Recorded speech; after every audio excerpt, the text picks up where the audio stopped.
আসসালামু আলাইকুম প্রিয় শিক্ষার্থীরা। আজকে তোমাদের মাঝে নতুন আরেকটা টাইপ নিয়ে আলোচনা করব।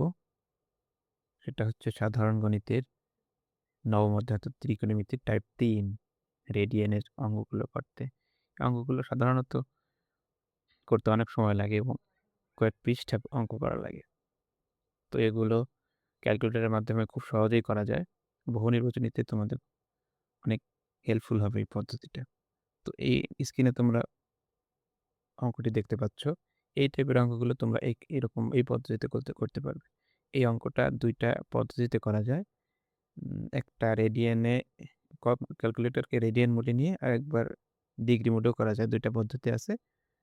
তো ১ম পদ্ধতিটা আমি দেখাচ্ছি। ২য় পদ্ধতিটা তোমাদের জন্য অধিক হেল্পফুল হতে পারে। সময় কম লাগে, আরো সময় কম লাগবে।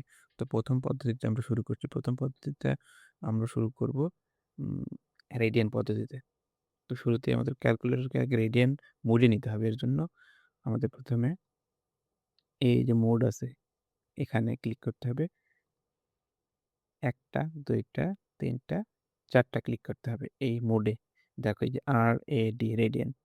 তো রেডিয়ান ২ আছে ২ টা ২ চাপ দেই। দেখো ক্যালকুলেটরের উপর এই যে চিহ্ন আছে অর্থাৎ ক্যালকুলেটরটা এখন রেডিয়ান মোডে অলরেডি চলে গেছে। তো এখন জাস্ট আমাদের ওই রাশিটা ক্যালকুলেটরে তুললে ইকুয়াল চাপ দিলেই রেজাল্ট চলে আসবে। তো এখন এই রাশিটা তোলার জন্য মেইন সমস্যা হতে পারে তোমাদের ব্র্যাকেটের সমস্যা। তো খুব ভালো করে খেয়াল করো কিভাবে ব্র্যাকেটগুলো ব্যবহার করি। শুরুতে একটা ব্র্যাকেট দেব। এখানে স্কোয়ার যেহেতু আছে তো ব্র্যাকেট ২ টা ব্র্যাকেট হবে।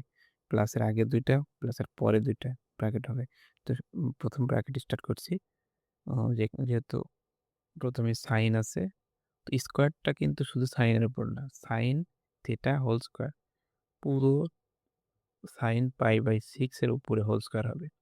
সাইন এখানে যেহেতু ভগ্নাংশ আছে তো আরেকটা ব্র্যাকেট দিতে হবে। ব্র্যাকেট ২য় ব্র্যাকেট স্টার্ট করলাম। তো আমাদের এখন পাই দিতে হবে। এই দেখো পাই exp এর উপরে ছোট করে হলুদ অক্ষরে পাই লেখা। শিফট চেপে exp চাপলেই পাই উঠে যাবে। পাই ভাগ 6 ব্র্যাকেট ক্লোজ করব। ২য় ব্র্যাকেট ক্লোজ করব। তখন ১ম ব্র্যাকেট ক্লোজ করতে হবে। এরপর হোল স্কোয়ার। একইভাবে প্লাস ১ম ব্র্যাকেট শুরু। এখানে আছে tan ২য় ব্র্যাকেট শুরু। আবার একই নিয়মে পাই। শিফট চেপে exp এর উপর চাপ দিলে পাই ভাগ 4 ২য় ব্র্যাকেট ক্লোজ, ১ম ব্র্যাকেট ক্লোজ, হোল স্কোয়ার। এবার জাস্ট একটা ইকুয়াল চাপ। এই যে 1.25 এটার অ্যান্সার দেখো। অ্যান্সারের প্রশ্নে দেখো অপশনের ক নাম্বারেই 1.25 আছে। অর্থাৎ এই প্রশ্নের অ্যান্সার হবে ক 1.25। এটা ১ম পদ্ধতি গেল। এবার ২য় পদ্ধতি। ২য় পদ্ধতি জাস্ট আমরা ডিগ্রি মোডেই করব।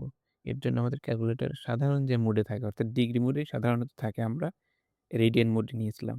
তো এখন আমাদের আবার ডিগ্রি মোডে নিতে হবে যে মোডে একইভাবে ৪ টা চাপ দিতে হবে। একটা চাপ দিয়েছি ২, ৩, ৪ এই যে দেখো ডিগ্রি ডিইজি ডিগ্রি এখানে অন চাপ দিই। এইবারে আমরা জানি ডিগ্রিতে পাই ইকুয়াল ১৮০ ধরা হয়। তো ওই শুধু পাই এর জায়গায় আমরা ১৮০ বসাবো। তাই অঙ্কটা হয়ে যাবে দেখো একইভাবে। ১ম এ আমরা ব্র্যাকেট শুরু করেছিলাম সাইন, ২য় ব্র্যাকেট শুরু, পাই এর জায়গায় ১৮০ বসানোর কথা বলেছিলাম অন ৮ ভাগ 6 দেখো ব্র্যাকেট ২য় ব্র্যাকেট ক্লোজ, ১ম bracket close whole square plus একইভাবে ১ম ব্র্যাকেট শুরু tan ২য় ব্র্যাকেট শুরু ১৮০ ভাগ 4 ২য় ব্র্যাকেট ক্লোজ, ১ম bracket close whole square equal এই দেখো 1.25 একই মান। তো আমার মনে হয় ২য় পদ্ধতিটা তোমাদের কাছে অধিক কার্যকর হতে পারে। এক্ষেত্রে আরো সময় কম লাগবে তোমাদের। তো এইভাবে এই অঙ্কটা করে ফেলা যায় খুব সহজেই ক্যালকুলেটর দিয়ে। তো এরকম আরো ভিডিও পেতে আমাদের চ্যানেল এবং ফেসবুক পেজ ফলো এবং সাবস্ক্রাইব করে রাখো। তো আজকে এটুকুই ছিল। পরবর্তীতে আরো নতুন টাইপ পেয়ে যাবে তোমরা। আসসালামু আলাইকুম।